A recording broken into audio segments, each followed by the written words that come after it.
Terima kasih kepada Bapak Rahmadi atas pemaparannya.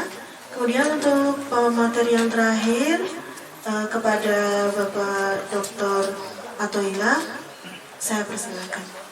Ya, terima kasih. Selamat pagi, assalamualaikum warahmatullahi wabarakatuh. Salam sejahtera bagi semuanya. Rahayu. Terima kasih pula kepada Komunitas Kandang Kebo yang telah memberikan kesempatan saya untuk kembali bermemori ria dan membaca lagi tentunya, karena saya sudah meninggalkan Diponegoro sudah lama sekali. Jadi saya sudah berganti meneliti Habib, Bapak Ibu. Ya Pak Alawi. Jadi sejak S2 saya meneliti tentang Said Usman yang dianggap anjing Belanda. Terus yang kedua saya meneliti disertasi saya, kebetulan saya seangkatan dengan Pak Santi. Saya meneliti siapa saja orang-orang Arab yang kemudian berpindah menjadi Jawa. Nah, salah satunya adalah musuhnya Diponegoro yang paling abadi, namanya Danuningrat, Bupati Magelang. Kemudian beberapa orang yang kemudian saya teliti yang terindikasi kemudian mereka ini mengubah dirinya menjadi Jawa seperti itu. Terus kemudian Pak Diminto, saya nggak biasa manggil Bude Maria ya, biasanya ya Bu Maria gitu aja, tapi ini nggak Pak Diminto ya. Tapi Pak Diminto selalu banget Pak Diminto. Jadi akhirnya kan Bude Maria itu. Mas Gati Andoko yang saya hormati sekali, yang mengantarkan saya sampai Simego. Dan saya kenal Mas Gati Andoko itu gara-gara tulisan beliau tentang ya Simego. Kemudian siapa tadi, Mas Yaki, sama-sama saudara di dalam Suronoto, Mas Yaki. Kemudian juga mungkin kolega-kolega lain, Mas Panggil dari KPSKP yang ini baru viral di Kulon Progo. Satu, dia mengubah Wikipedia tentang Kulon Progo berasal dari Ponorogo. Yang kedua, dia kemarin mengaku menggali nisan-nisan yang diklaim atau yang dianggap adalah keturunan Diponegoro. Nanti kalau dia tidak kayak Pak Alawi diklaim seperti itu, ya diklaim. Nah, selanjutnya saya ingin bercerita tentang masa lalu saya sebelum saya bicara di sini. Pertama, saya itu bukan orang Jawa 100% karena ibu saya ini Al-Banjari, jadi ibu saya orang Tapura, keturunan dalam Pagar, terus juga keturunan dari Dayak. Terus ayah saya adalah dari Sami Galuh yang keturunan di Bantai tadi ya. Jadi saya itu malah justru keturunan musuh Diponegoro. Iya serius. Jadi si mbak saya itu adalah sastrawan dan sejarawan pertama kali Yogyakarta. Menurut keluarga itu juga klaim mas. Nanti kalau saya di debat ya bisa saja. Mana buktinya itu? Itu mengklaim. Jadi saya itu kabarnya keturunan dari Pangeran Manular yang di Bantai tadi. Penuh itu adalah sastrawan pertama kali yang nulis. Tapi saya terah pinggiran juga karena ibunya Panular ini kan hadiah budak dari Banyuwangi ya, yang ijolan sama Hardi. Nah, tapi saya kemudian sama Ndoro Zuban sering memperingati sendiri. Jadi kalau ngomong Dorami khol pahlawan, saya khol pengkhianat. Tapi saya bisa menceritakan baik ya bahwa Panular dan Danuningrat itu yang pertahankan keraton betul-betul, yang kemudian ingin mengajak berunding. Dan keturunan yang modern kan sekarang adalah Presiden Republik Indonesia Prabowo Subianto. Yang saya tidak ikut tim ya mas. Kami enggak, kami dari tidak ikut tim penulisan sejarah. Saya tegaskan. Nah, nanti saya dimarahi Kasagama. Dia ketua alumni. Jadi saya. Saya sepakat. Nah, Bapak Ibu hari ini, saya kan masih kalau saya kok ini loh, saya juga tadi bingung macam gue batik komunitas, bisa cerani gue Jawa lah. Tapi ya kita harus full guyon. Nah, pertama saya cinta Diponegoro. Saya tidak mengatakan saya cinta Diponegoro. Saya suka terhadap Diponegoro itu karena Mas Amur ini kan tangganya sama Yusuf Leco, kami orang-orang Purworejo Sami Galuh itu modelnya kalau ada orang mati dibagi dua. Jadi yang muda-muda itu ada yang pakai kursi, yang muda-muda di kuburan menggali kubur. Nah dari situlah kemudian orang-orang tua itu kan biasa tuh ngomong akan canom tuh, canom sih kan duduhi nih loh. Langsung tua ini udah cerita loh. Nah ini biar pendeta Diponegoro ini loh. Nah saya tahu Diponegoro itu karena sering ikut kerja bakti nggak di kubur. Saya. Nah kemudian ketika saya kuliah S1 pada waktu itu ada seorang namanya Pak Parlan Ngipik Harjo, Ngipik Rejo. Nah ini tadi Mas Rahadi harusnya bergeser, jangan di Masjid Dondong, tapi di masjid yang Ngipik, karena makam laskarnya di situ bukan di Dondong. Nah itu menceritakan bahwa di masjid itu ada tali pohon belimbing yang dulu untuk nyancang jalannya para Diponegoro. Nah kok Diponegoro sangat luar biasa sekali tuh. Diomongin nanti bahkan ada yang mengklaim keturunan pendeta Diponegoro, ada seperti dia itu menggerakkan saya menulis skripsi tentang Diponegoro di Dekso. Nah jalan Diponegoro saya cuma urun 3 dalam historiografi nasional itu. Pertama tentang Dekso, Diponegoro di Dekso tadi. Yang kedua saya menulis di majalah RMUL tentang Dekso dan Sambiroto. Jadi di Sambiroto ini saya rasa ya, ini saya interpretasi saya dengan data tentu saja.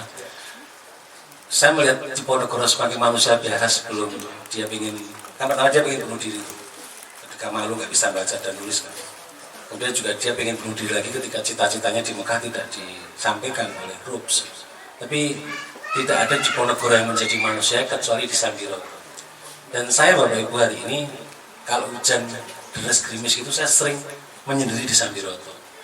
Bahkan 40 hari anak saya, jadi kan saya punya anak, ada peraturan kalau sudah 40 hari kan baru bisa diajak keluar toh. Itu saya peringati di Sambiroto. Nanti akan saya cerita kenapa Sambiroto itu menjadi penting. Karena disitulah Diponegoro mengakui dirinya sebagai manusia. Itu di Sambiroto. Dan Sambiroto itu adalah tidak jauh dari Pengasih Bapak Ibu. Nah kapan-kapan kalau nanti Bu Mari ada, Bu Mari anggota KPSKP juga ya Bu. Jadi kita gabungan. Saya tidak tahu apakah saya diakui kandang kebo atau tidak ya. Nah Bu Mari itu adalah guru KPSKP setahu saya. Nah monggo kapan-kapan mungkin gabungan kali atas kita Doro Zuban atau kapan monggo kita agendakan untuk jalan-jalan di Kulon Progo. Doro Zuban ini Kulon ya. Iya. Lagi ini biasanya saya dengan Doro Zuban berurusan di Diponegoro. Nah Bapak Ibu, kemudian saya menulis yang ketiganya adalah tentang aktor dan pesantren manakah yang kemudian menjadi, jadi gini, keturunan pengikut Diponegoro yang mendirikan pesantren. Nah yang paling dekat dengan kita adalah orang yang berani menantang Suno Guru-gurunya, yaitu adalah Kiai Tafsir, Kiai Hasan Tafsir yang dimakamkan di Pelosok Beling sini. Itu kan orang yang pernah mau dibuang sama Hamengkubuwono tapi dilindungi oleh semua. Nah, itu juga kita punya tokoh penting di situ. Dan itu, jadi gini, kebesaran Kiai Sleman di sini itu makamnya, leluhurnya ada di tempat kami di Gua Sriti, namanya Pangeran Muhammad Abu Bakar di daerah, Mas Fahidi tahu itu di daerah dekat Leco, seperti itu. Itu mungkin 3 yang tulisan terakhir tadi untuk persembahan ulang tahun Pak Peter, tahun 70 tahun Pak Peter. Bukunya warnanya putih dan itu tulisannya sangat, karena ditulis di buku terkenal maka tulisannya tersebar di mana-mana. Nah hanya 3 itu saya urun menulis di Diponegoro dalam historiografi nasional. Nah hari ini saya ingin judulnya Mbak dari cover atas.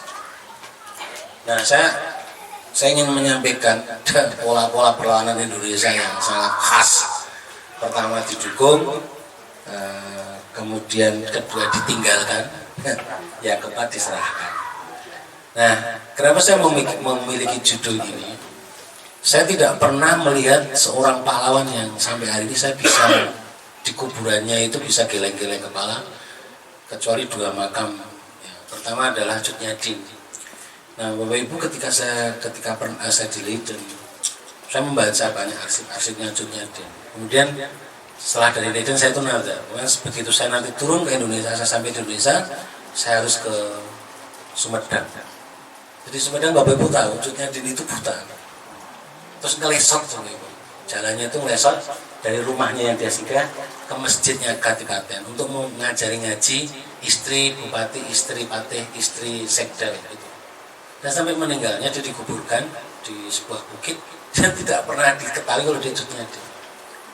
baru tahun 60 di zaman gubernur siapa baru tahu kalau itu adalah Cut Nyadin.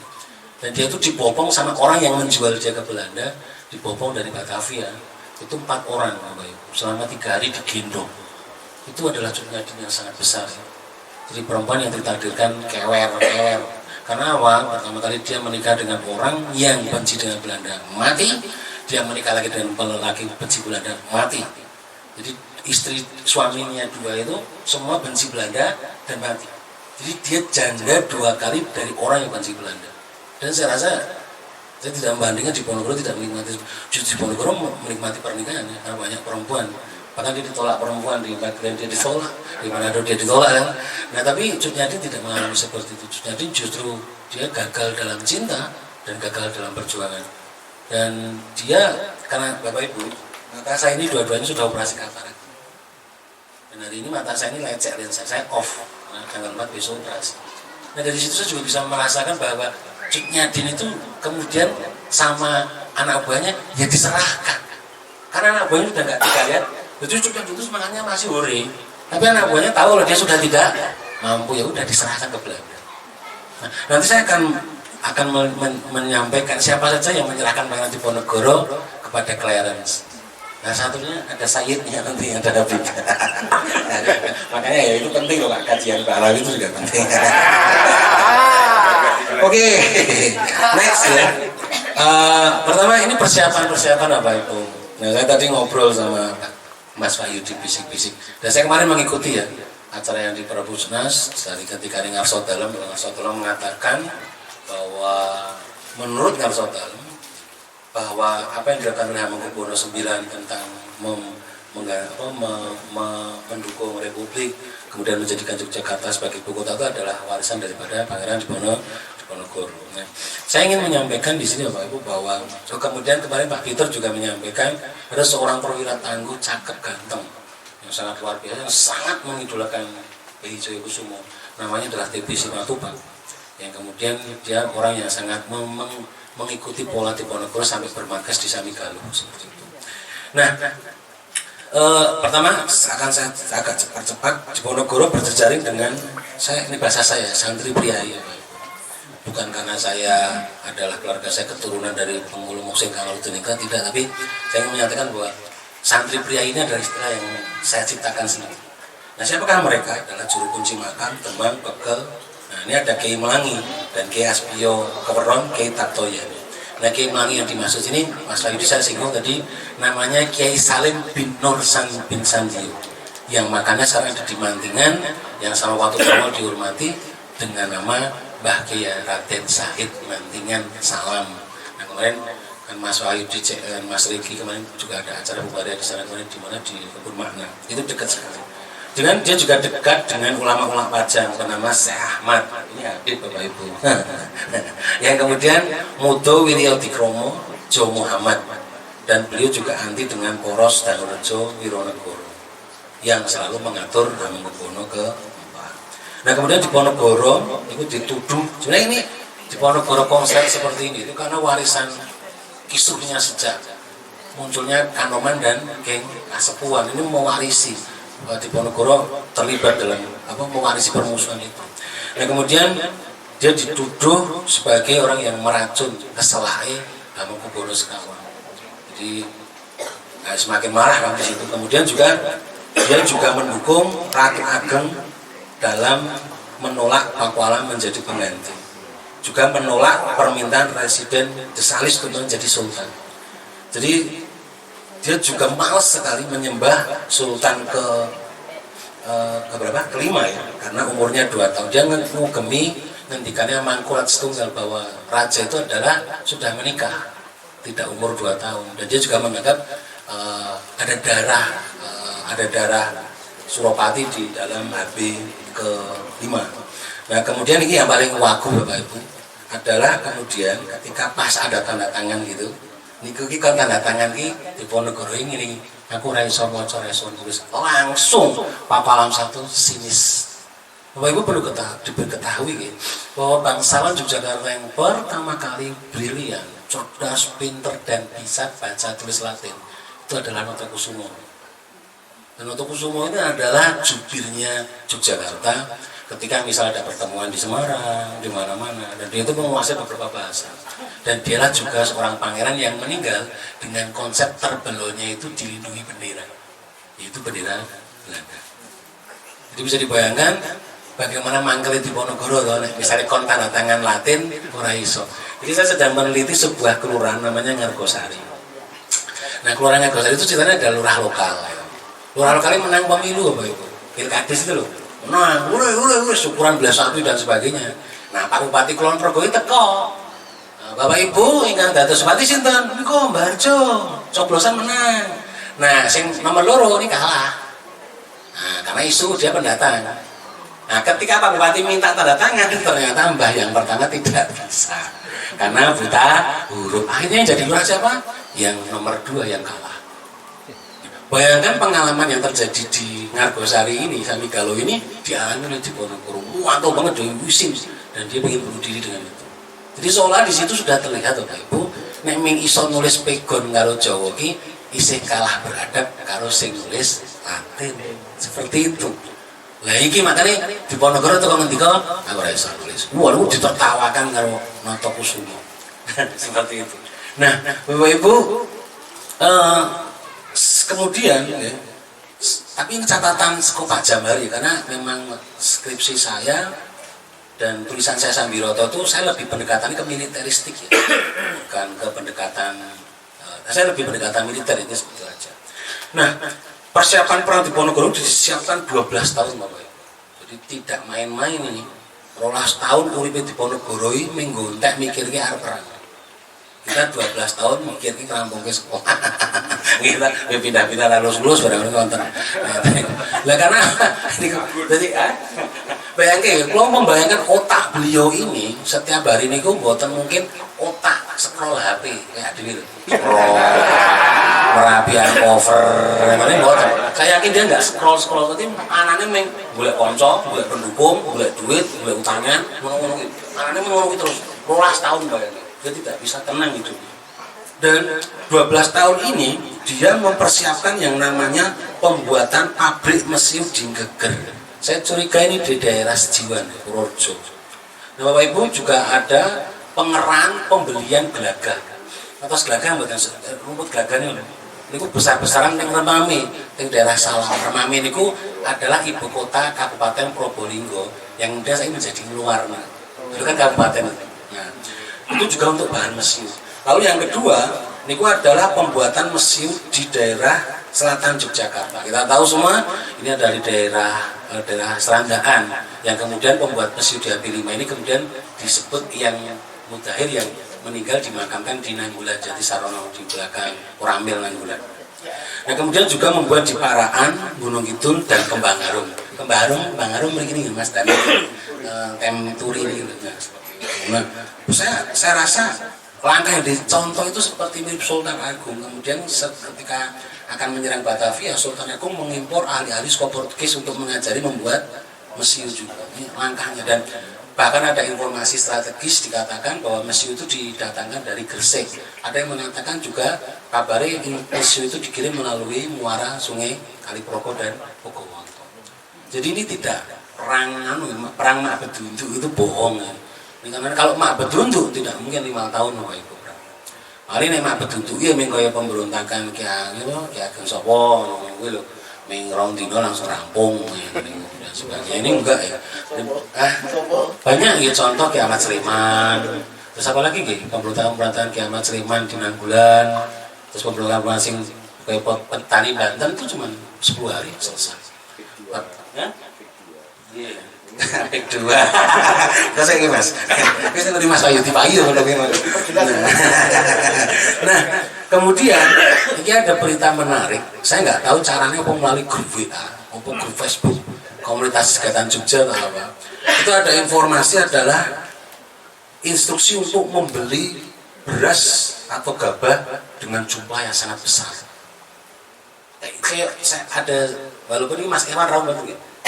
Wan dari Selarang kabarnya mau janji bikin Pak Lurah Kericang, kabarnya mau datang. Nah itu kabarnya saya rasa beras itu dikumpulkan di Selarang. Jadi kalau beras-beras itu ditumpah. Dan nanti apa? Ketika menyerang keraton pertama kali memang logistik beras itu diserap semua. Jadi memang ini kayak persiapan tenan. Kalau memang mau akan serangan besar sebetulnya. Kemudian Bapak Ibu bisa membayangkan laporan dari Pak Jabari ini. Pak Jabari ini adalah sejarawan di Ponorogo militer ya. Itu mengatakan 23 Juli 1825 di distrik Probolinggo. Probolinggo niku jembatan Kali Putih sing anyar niku munggah sithik. Niku berkumpul 53.000 sekarang. Wis aja ngopo wong semene saung.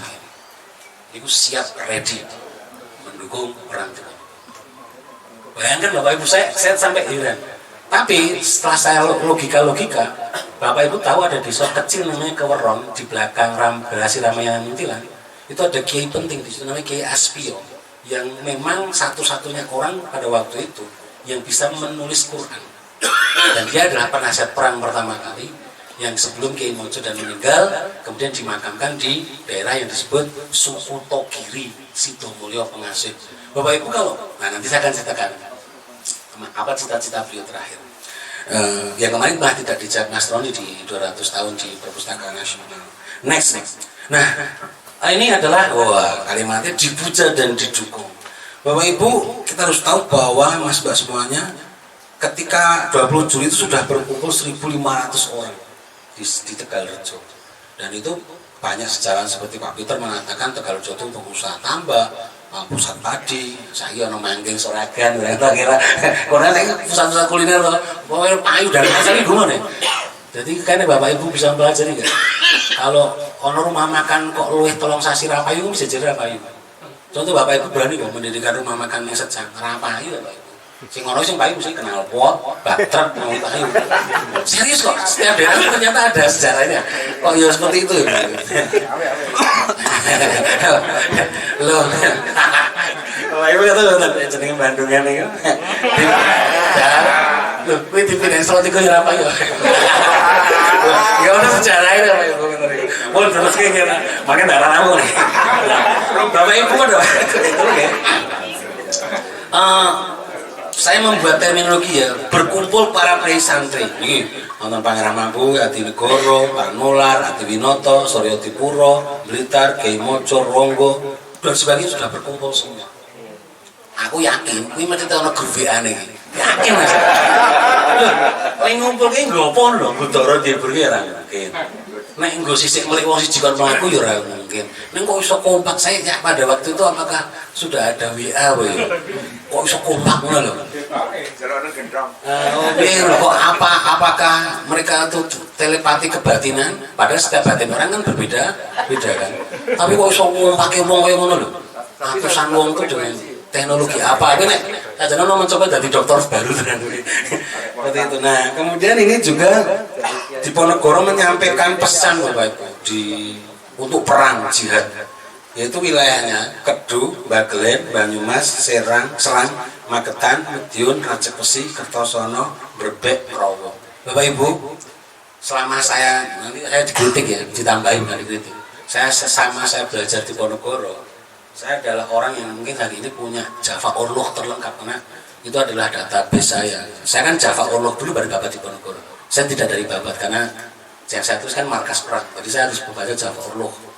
Nah, saya dapat lengkap dari Mas Rahardi Abro. Saya diberi malam itu kita diskusi pada Gusti Yuto malam itu. Nah, Bapak Ibu, boleh nggak ngobrol? Ternyata di Ponorogo ini tahu lu ngadu. Jadi ini cak nun gesek. Cak lanang kok dolane ora ado lho.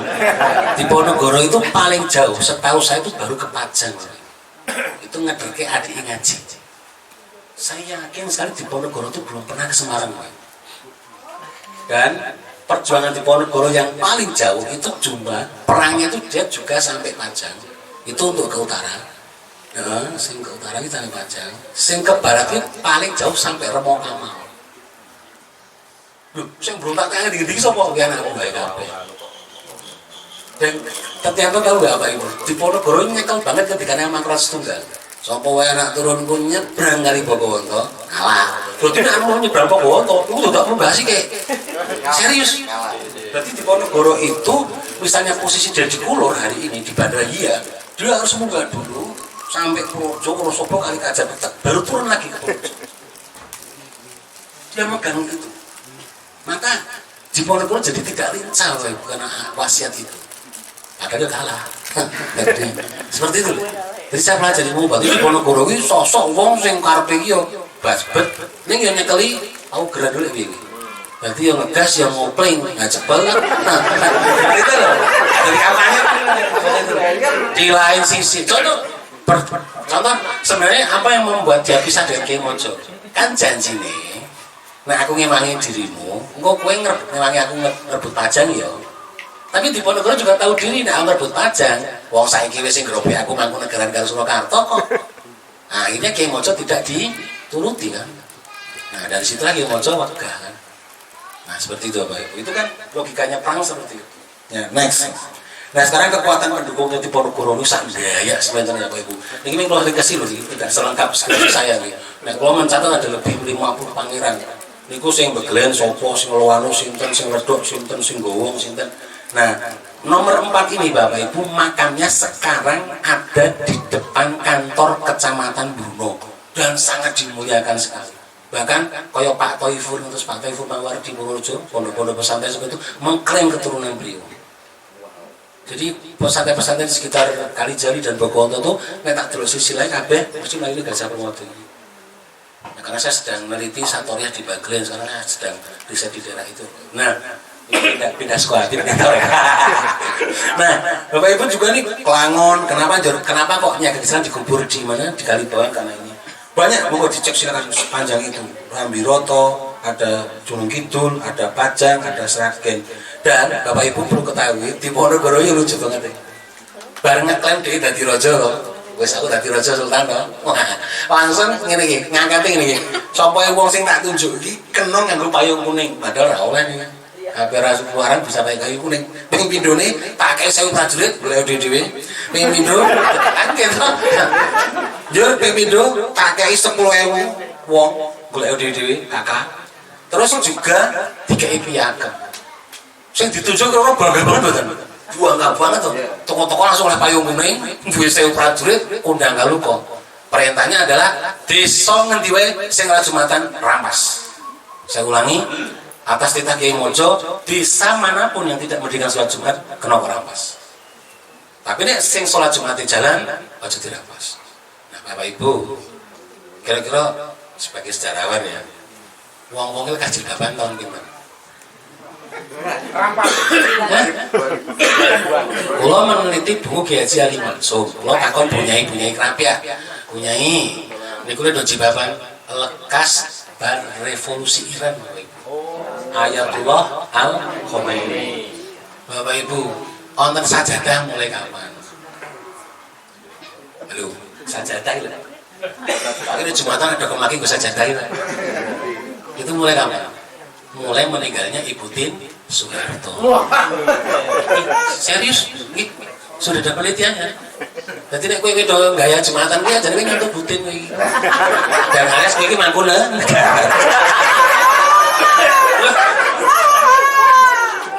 Oh Mas. Ya seperti itu.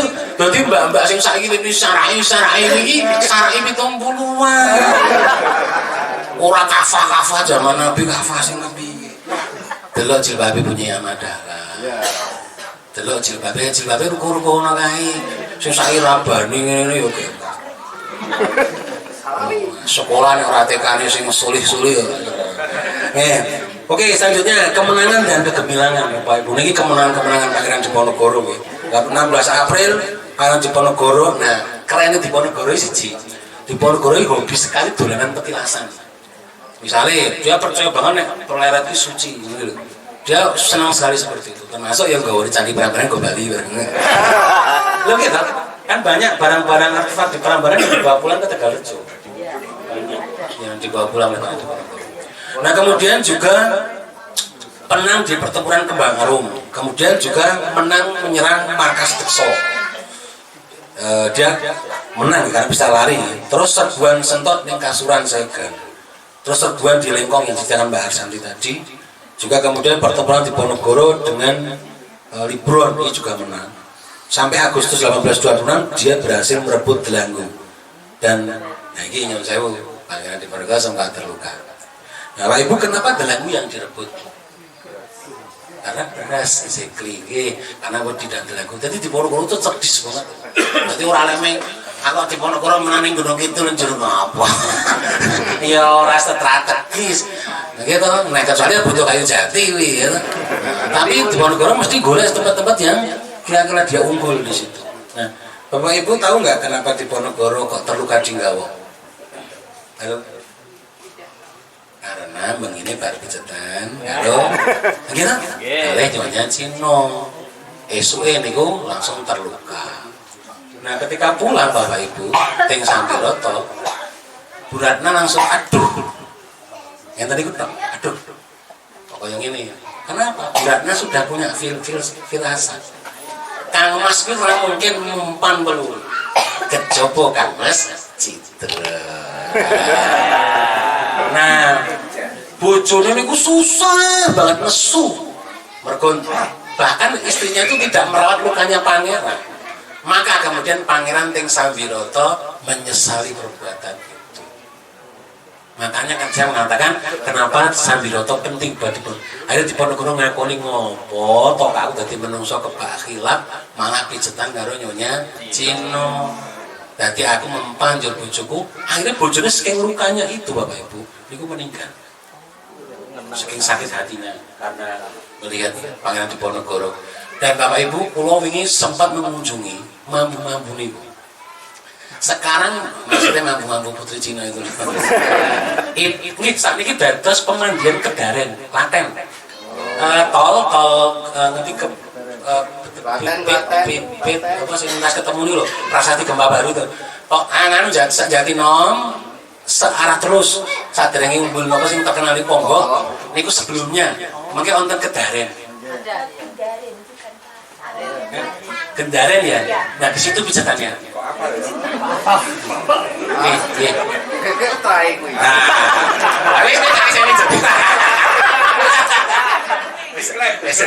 diklaim masalah seperti itu ya. Jadi kenapa kok Sambiroto itu menjadi itu ya karena di Ponorogo dan itu ada di Babat Ponorogo Pak Ibu yang dikancani manuk tilang dia di situ sampai tidak makan 7 hari yang menang dewi sholat wiridan istighfar dan ujungnya yang kawis saja kemudian meninggal.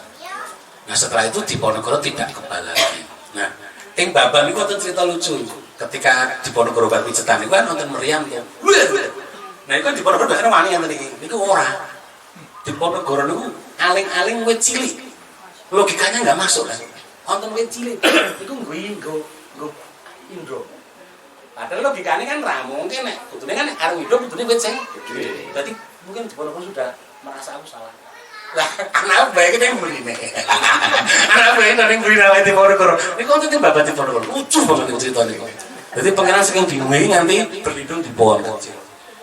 Iya kan pangeran Jawa kan begitu apa begitu.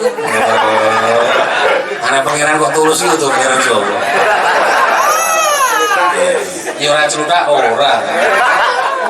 Nah next. Oke, wah ini sesere gitu harusnya untuk nganu nggak harus hati. Nah kenapa di Ponorogo menang 1826?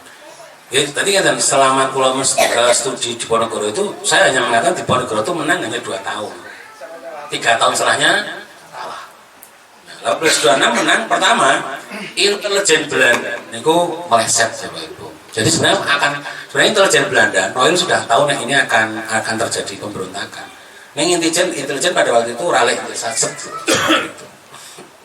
Nah kedua pasukan Belanda niku sampai bulan 1825 niku hanya terdiri dari 3 pasukan artileri. Bapak Ibu tahu kalau artileri berarti infanteri niku pasukan salahnya infanteri pasukan pejalan kaki.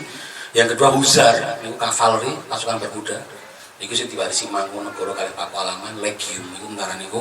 Terus artileri pasukan meriam Bapak Ibu. Nah di Lengedum saiki pasukan kavaleri iki saiki nama ijo niku Yonkav sing artileri yang Magelang Armet hari ini jadi seperti itu. Nah ditambah Legiun Mangkunegaran misalnya ditambah dengan Legiun Mangkunegaran itu hanya berjumlah 1.500 orang. Bayangke menghadapi sing wong ning Probolinggo 53 wong laskar wong bayangke. Nah kemudian pasukan-pasukan Belanda sendiri juga tidak hafal medan, petane rusak, cuaca tidak menentu. Nah, Maka selama 8 sampai 2 tahun 48% pasukan Belanda niku kalah mergo capek. Kalih loro. Jadi wonten seorang kolonel namanya Kausudan Sefaros Pesina. Niku pangeran kok salah satu kolonel paling lucu dalam perang Jawa. Jadi kolonel ini sini perang Progo ta, selamat sini Cikeli mati. Aku iso kadang-kadang ngono kolonel Belanda kok mengkeli ning Progo. Mati ya Allah. Tapi itu wong arep damen. Lah wong arep damen sakit cuma mati ning Progo. Kolonel Belanda lho Pak Ibu. Londo kali-kali Progo itu gede sinten ya? Itu gede londone to. Bapak Ibu nanti nyebrang Progo nek ketiga dereng to. Ketiga niku banyak Progo cilik. Nah nek londo kan mau dur-dur kowe keli. Yang ketiga Bapak Ibu, hingga September 1825 Dekok niku baru menarik pasukan. Satu, wah ini sing perwira yang paling lucu sekali. Ini perwira jalan tol. Karena apa? Jalan tol yang sekarang dibongkari jadi jalan tol niku sakniki kados Gunung Kasur, terus Miaya Mandala pun ini sing cepongan niku adalah daerahnya Jenderal Van Gien niku. Nah Jenderal Van Gien pernah kena meriam Kempoli ning ora mergo itu lho ora lho. Jangan kena. Nah, itu ditarik dari Sulawesi. Terus narik pasukannya Solewim dari Kalbar. Narik pasukannya Kapten Rus ke Kalsel. Terus menarik pasukannya Micin ke Sumber. Jadi semua kekuatan pada waktu itu ditarik kabeh ning Jawa. Wah, niku nek sajane pada waktu itu lek ana pemberontakan di Kalimantan saja sekalah. Nah, kemudian Belanda Diponegoro niku punya, ini menurut Pak Jamhari ya. Saya senang sama Pak Jamhari, Mas Jamhari itu adalah sejarah militer. Itu memiliki politik perang namanya strategi atrisi. Jadi ini menurut Diponegoro itu perang jihad. Nah, perang jihad di Diponegoro dicontoh Nasution, orang berubah. Ketika MBKD, namanya apa? Teori hit and run menurut Nasution. Jadi kan teori ini begini gini. Yen onten mengsah pun wani maju, nenek pun wedi pun tilar. Perintah Diponegoro kepada Kasang Besari. Jadi Diponegoro ini nenek wani ya maju nek wani. Nah itu dicontoh karo Nasution ketika membuat pasukan namanya membuat sistem itu namanya MBKD, Markas Besar Komando Jawa, termasuk yang di Kembangaru, terus Mboro dan sebagainya. Nah, tapi nek versi Pak Jamhari niku sajane strategi atrisi. Berarti atrisi niku intine ming kucing-kucingan ben musuhe sayah. Yo nek sayah mumet kayak dibedil. Ngene kok. Ana sakne teni ngono kae kacau balon ta. Malah dadi men nek musuhe ditarik gizi gratis itu. Ya rada rumit. Oke, next. Nah, sekarang ini maju mungkin awal ditinggalkan. Kalau dipuja didukung, ini pun ditinggalkan. Nah, ini pertama kali yang menyerah adalah Pangeran Mangkubiningrat. Ingin menyerah tahun 2 Desember 26. Jadi konten wong menyerah pertama kali ini Desember 1826. Terus Pangeran Suryo Mataram, Pangeran Prangpadono menyerah. Baru menyerah kabeh. Ini sing tujuan. Mumeti adalah Pangeran Serang dan Notoprojo. 850 pengikutnya menyerah. Niki omahe teng pundi ya Bapak Ibu? Omahe saiki dadi Waduk Kedungombo. Niku adalah daerah beliau semua. Jadi Notoprojo iki keluarga paling ngetop sak kraton Jogja. Nganti dibojoe ra kena. Mergo napa? Mergo Notoprojo iki keturunane Sunan Kalijogo. Makanya ketika Habib II mencintainya Griselan itu agak bermasalah. Saiki dadak dalam Notopraja niku salah satu keluargane nggih wonten Ki Hajar Dewan Bintoro dan sebagainya. Ini grup-grup keturunan Wali Songo sing ora iso nek dinikahi mangke mekaliti karena keturunan wong suci seperti itu. Nah kemudian untuk perjanjian pertama 23 Agustus 1827. Jadi ini Diponegoro sudah mulai melentur gitu. Mulai gelem apa? Ya gelem ngobrol lah seperti itu. Next. Nah, sekarang niki ya, ini sih mematikan Diponegoro. Ini kok benteng Stelsel. Nah, karang main kucing-kucingan wae. Jenengan sakniki sak omah wong 20 apa Ibu? Gua bedil kabeh, pistol kabeh. Sewengi kuwi. Saka jam 6 jenengan wong 20 ki siap kabeh ana musuh. Wah, ngene iki to. Neng musuhnya teko jam 12 bengi ya Pak. Kucing siji truk tekan jam 4 ning gendeng. Lorong plomo paling kabeh mboten. Paling kabeh wis mau sedina melek bar kuwi melek. Saya esuk itu dadi turu to. Hari ini strategi atrisi. Jadi di Ponorogo memang ini seperti itu. Bambok londar plong mbok bedil ning kene melayu rono rene. Nah, kemudian dirapetke ngono. Kados jolo kan, nek jolo mboten. Nek jolo kan semakin dirapetke. Lah benteng stelsel niku semakin menyenten niku. Rapetke ben kucinge mulai mlayu mboten jinjil. Niku teori benteng stelsel. Tapi energine londo le gawe benteng iki jumlahe 258 benteng. Hampir di seluruh Bagelen, Mataram, Kedung, Pajan, Ledok, Monconegoro Timur. Dan niku turane benteng niku Bapak Ibu, sisane berarti gerdu-gerdu teng gedean niku.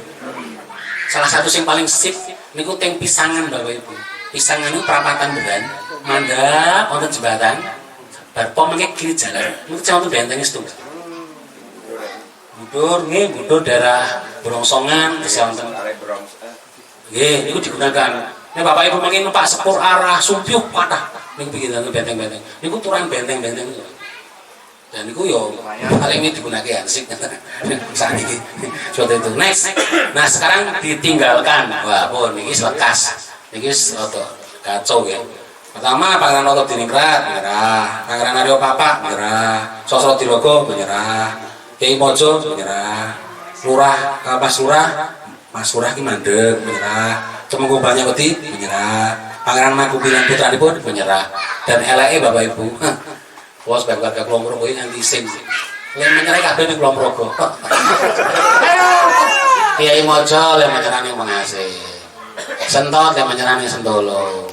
Pangeran Bumi yang menyerah ning Wonopeti Cerak Beberan wau. Kok Kulon Progo anaknya minggu menyerah ya.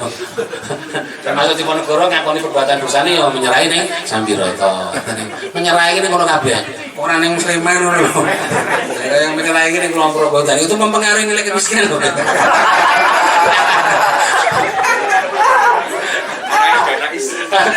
Mentale itu goni rasuke ya ditinggal ngangeni Kulon Progo. Oke, next. Ini bulan-bulan suram loh, Pak. Kita langsung dari ketiga aneh. Nah, bulan-bulan kan pun filologi pun berat-berat toh. Sing nganu Denmas iku pun berat-berat. Saiki lho sing santai-santai. Bulan-bulan suram. Wah, ini bulan-bulan sing wis tidak menyenangkan. Iki anane mau menyerah kabeh, Pak. Wonorejo ya menyerah.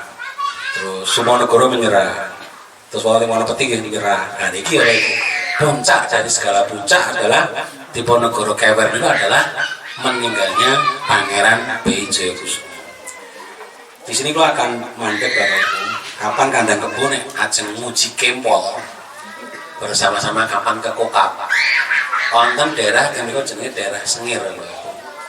Niku daerah Sengir niku adalah tempat pembantaian bagi 3 orang yang pangeran ganteng-ganteng.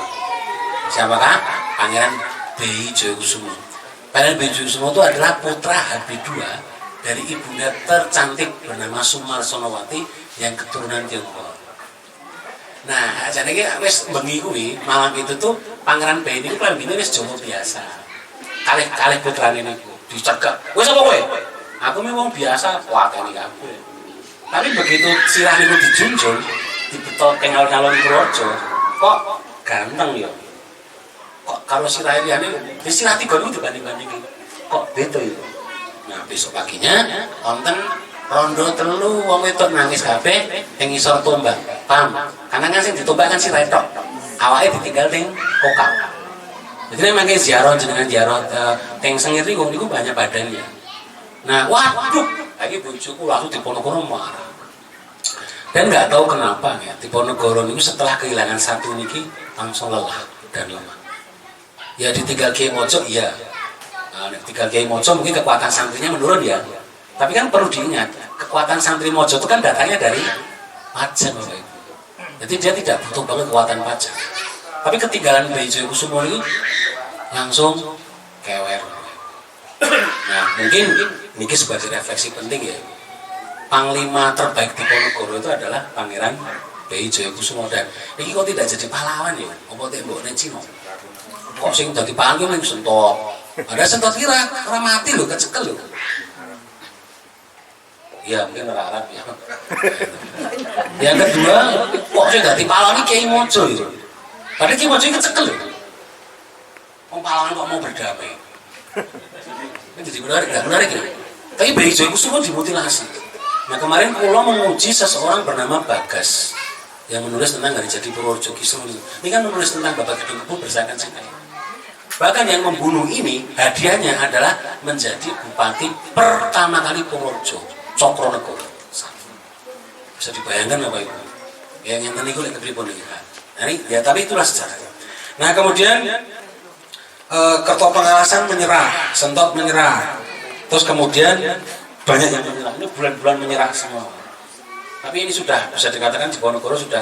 Nah mungkin saya rasa Bapak Ibu ketika di Diponegoro jaluk klambi kuwi terakhir kan kok belum ning mata saya.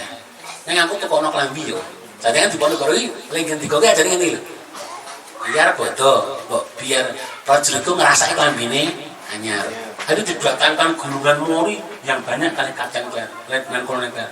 Untuk di Diponegoro agar di Diponegoro mau poso ning mata saya. Nah, next. Nah, ini ajakan atau diserahkan. Nah, petinggi Belanda di Diponegoro niku kemudian merayu beberapa orang. Sing kira-kira iso Diponegoro dulu aja. Ditemoni kono bos. Lah mau iso dijaremkan. Akhirnya diutuslah beberapa orang-orang sing merembuk di Diponegoro agar iso rembugan. Sinten? Raden Basah Gondokusumo. Nggih ora iso ngadepi iki Diponegoro. Kemudian Basah Martonegoro, wis ra iso. Terus Basah Abdul Latif ya iso. Terus Mas Pengulu Fikih Ibrahim saya ora iso. Terus Kaji Badarudin. Kaji Badarudin ini sisa iki dadi tol niku lho. Sing keronggan ajeng tol. Nah niku kan ngisore niku kan kuburan keluarga Kaji Badarudin. Nah, keluarga Badarudin iki setelah menyerah, intinya Badarudin ini asli saka Ngawen Mlangi itu bisa ngawen to. Ning gara-gara menyerah dadake Pengulu Purworejo. Sebenarnya Bapak Ibu, sistem penistaan atau penghukuman di Diponegoro ini berbeda dengan Orde Baru. Jadi di Diponegoro itu Belanda itu hanya punya 2 kepala. Jadi nek ora 2 kepala kuwi boten musuh. Jadi yang diincer niku mung Mojo karo Diponegoro. Ning nek Orde Baru asa anake. Oh yang siapapun yang membunuh perwira itu anake kula. Tapi nek Belanda niku mboten sing diincer niku mung Diponegoro kali Kiai Mojo. Dadi liyane nek menyerah justru dikei hadiah. Contoh Notoprojo niku mati hadiah nang bulan dan sebagainya. Yo betau Notoiran. Nah, Bapak Ibu kemudian ikilah terakhir diserahkan Bapak Ibu.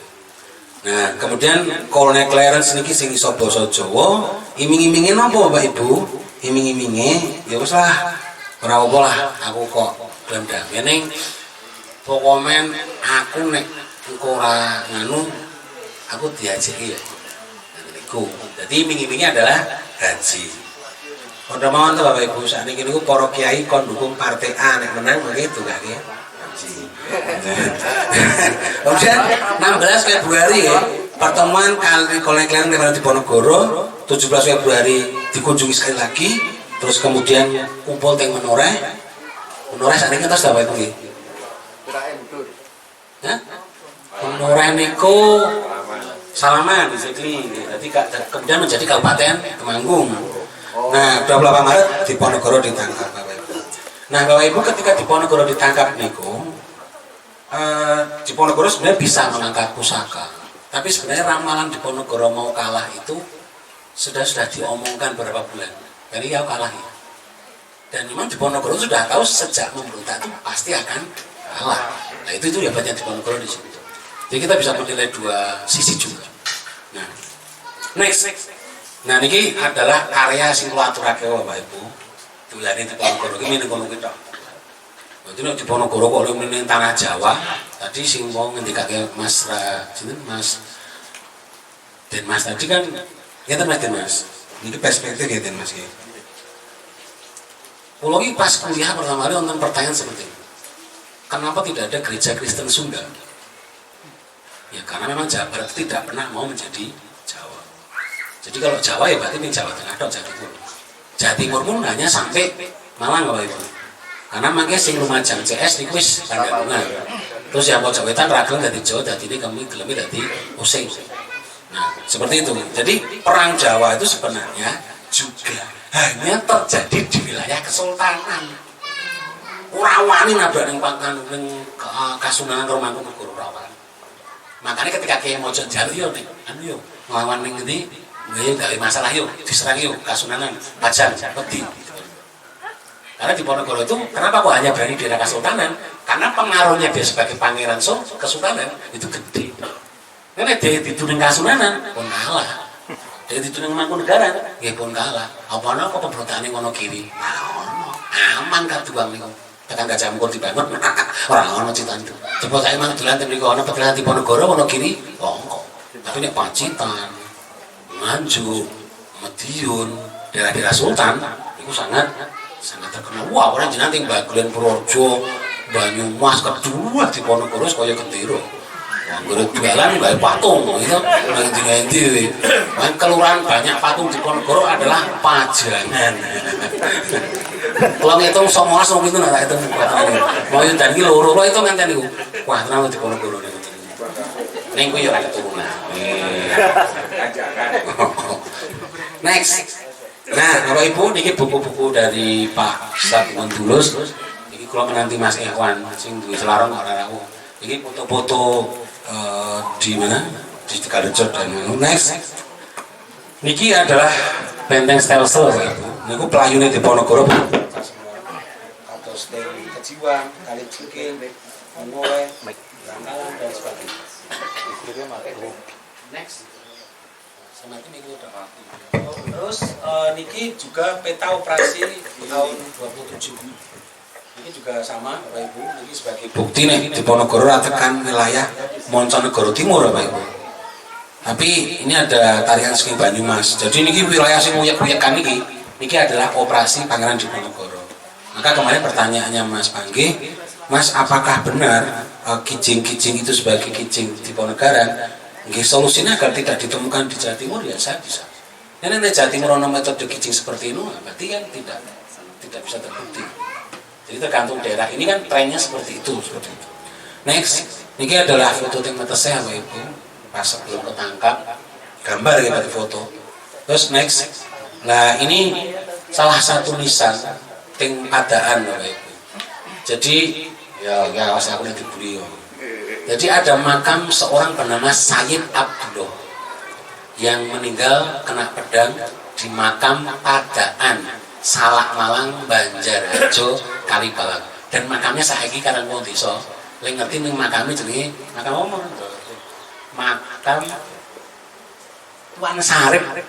Oke, makam Tuan Sarip. Ning masyarakat itu tidak tahu. Nah itu adalah Sayyid Abdullah. Kemarin sama ketua DPRD Ponorogo dicet dan sebagainya. Nanti kalau asal next. Lah niki makamnya, niki sing ndoro Sayyid tadi. Tapi niki wis ana siji terus diklaim banget kuwi. Ana sing ketua syukur wah kabeh. Habib klaim kabeh. Wah ngene siji palan nang Habib klaim kabeh wis biasa. Tapi sing ngerti sejarah kados e yang sami galon, harus sing maca kabatipun. Nah niki peta nek sadurunge Mbak. Niki peta yang skripsi kula nggih. Niki peta Dekso. Mungkin Mas Panggi kapan-kapan nek badhe melihat yang makam Laskar di Ponorogo. Jadi itu sak kotak di Ponorogo sedaya. Terus next. Niki makam nah Bapak Ibu. Bapak Ibu kapan-kapan nek longgar nek kok iklan iki jenenge Geblek Sawah Haking situ mulya niku marang ngerti kuwi. Wong toponimi grup kali kula. Jadi pakai wonten makam jenenge Kutogiri. Nah, ketika percakapan terakhir dengan Dekok kan di Ponorogo ditanjak. Lho, jenengan kan pengen dadi apa? Pengen dadi sultan. Ora? Aku sekian biyen aku ditawani Baron Desalis presiden kon dadi sultan, aku wegah. Nek ngono, piye nek kowe saiki tak gaweke sultanan dhewe. Langsung teng Bupati Ponorogo dijawab, "Lho, kowe iki sapa? Ngatur-atur aku wong sing diwilah iki mbakku kok sing ngatur kowe." Itu percakapan terakhir teng Magelang. Bapak Ibu, ada rekonstruksi kecil di Ponorogo ajare pingine apa? Terus kayak pakwalan ngene iki. Jadi intinya kan biar sono pertono, berarti kan biar sono ini loh, dia kan sono kerajaan, satu pura loro, terus sono sing berontak, madep Pakualangan. Ana sing berontak nangkep Mangkunegaran. Nah karepe Diponegoro, Diponegoro ki yo pengen duwe ngono kuwi. Tapi tanahnya yang diminta adalah di Karangkobar. Dan kula pun berbulan-bulan berapa kemarin setelah kula dolan teng Karangkobar. Jan mriku itu adalah kopi terbaik di Jawa sejak masa Inggris. Karepe palung kuwi ning Karangkobar. Terus istana ning Sambiroto. Kuburan keluargane Imogiri cilike, Giri Gondone, astana ngapengadeke ning kutha Giri niki wae. Bapak Ibu teng kutha Giri niki sak kuthak niku Bapak Ibu.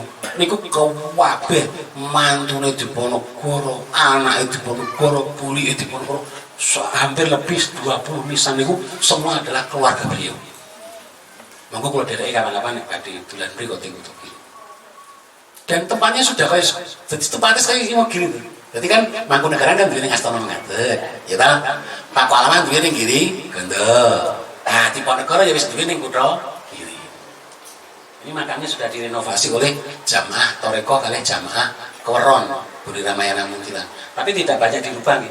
Ini makamnya GSPO Banjir. Jadi nek makam bangsawan Diponegoro wonten kutha Giri Sitomulya. Tapi nek makam Laskar wonten Ipik Rejo Banjararum Kalibawang. Iku mangsa kotak bagi makam. Jadi itu mimpi besar Diponegoro.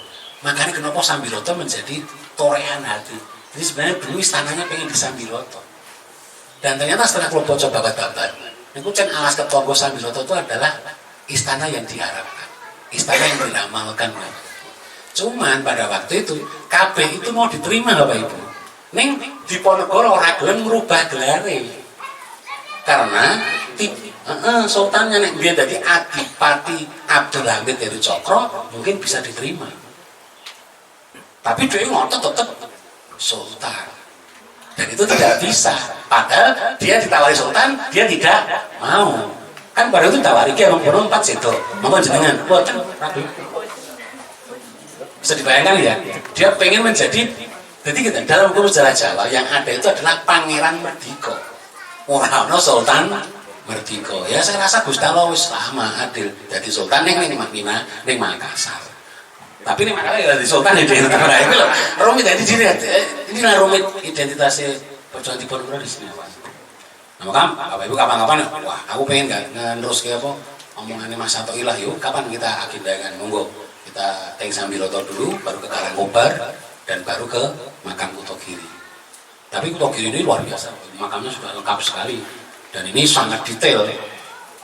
Pangeran Abdul Majid, keluarga Sento di situ dan bahkan bupati salah satu bupati Kulon Progo yang kemudian menjadi Nurul Bupati Kulon Progo juga dimakamkan di situ. Keluarganya Bapak Sutejo. Nah, saya nulis biografi beliau. Next, niki makam Laskar tadi dan Mas Rati. Jadi semua ini sak koprak sama ini uang bani. Jadi mungkin sak pelataran belakang rumahnya ibu ini. Ini kok debat ya. Kemarin ada yang mengatakan 36 badan, ada yang mengatakan 57 badan, ada yang mengatakan tapi saya tidak pernah melihat makam Laskar Diponegoro seluas 1/4 lapangan bola. Hanya satu ini saya meneliti. Kalau kemarin kali Mas Hamzah, kali juru kunci Diponegoro, kali Mas Rio, anak Mas Roni, kalau mengukur itu nggak ada sekitar 40 meter kok yang di Makassar itu. Dan saiki kujingan itu teng Makassar wah wis nenteng-nenteng iki. Tempetan. Berarti kok habis sing ngono digubur nang kono itu sampai-sampetan iki. Dan kalau ini hanya mendeteksi sekitar 18 nontongi orang-orang yang kuburannya layak itu disebut Jawa karena baniku kuburannya jeneng-jeneng iki sana-anake lho. Jenenge iki mampu koyo nggih arep tenan-tenan niku. Sing jeneng-jenengan iki kula jenengan dan itu yang semakin mojok di sana itu kuburannya semakin ya alhamdulillah ada kesempatan saya ke sana. Dan kula ya datake kaya Diponegoro tenan. Masalahnya tekon itu pas mati nih, jadi saya datang ke Benteng Rotterdamnya itu ketika jam tinggalnya itu saya jam 5 pagi. Itu saya bayar mahal saya untuk bisa jam 5 pagi masuk di kamarnya Pangeran Diponegoro. Jadi kan Diponegoro meninggalnya pagi. Nah, kalau pengen masuk benteng itu pagi, saya menghubungi pengurus museumnya agar saya bisa masuk habis subuh. Ini habis subuh kan memang ngerasa kayak denger-denger. Next, lah ini benteng Bapak. Jadi di Dekso itu ada SMA Benteng, terkenal ya. Tapi itu ternyata bukan benteng, bentengnya itu justru ada di Semaken. Nah ini Diponegoro flu di sini ini. Jadi Diponegoro 3 orang menunggu pasukan Van yang ribuan. Ini yang tadi karek flu, aneh pilek. Diponegoro ya menungso ya, saya pilek bareng ya. Dan yang tadi apa ya? Seperti itu. Nah, ini waktu yang untuk wudhu Pangeran Diponegoro masih ada Pak. Jadi ini kuburannya Pangeran Laskar Prajurit, sing mriki batu nggih wudhu dan masih ada. Diopeni baik dengan Pak keluarga Pak Suparlan hari ini. Mau kawan-kawan pinarak ting dekso. Next, Kompas TV wis kok iso banget debu. Terus niki adalah rumah. Tapi ini foto-foto keluar pas riset ya. Sekarang udah banyak berubah. Ini foto-foto tahun 2005 loh pas riset. Dulu juga belum ada jembatan Bonagung, Kreo belum ada. Next. Lah niki Kedung Turi. Sekarang ada restoran namanya Kripala ya Mas ya. Itu tempat depan Kripala. Yang untuk makan besar itu adalah tempat mandi dan itu nonton wong sih sudah mertopo nang kono udah sugi-sugi dan sebagainya. Ya iklannya ngono kuwi iklane. Kan dosen itu terakhir next udah Mbak. Nah ini sumber ya seperti itu hanya sumber tulisan gunakan. Next lagi Pak sumber ya. Oke, terima kasih. Sekas mantap. Matur nuwun.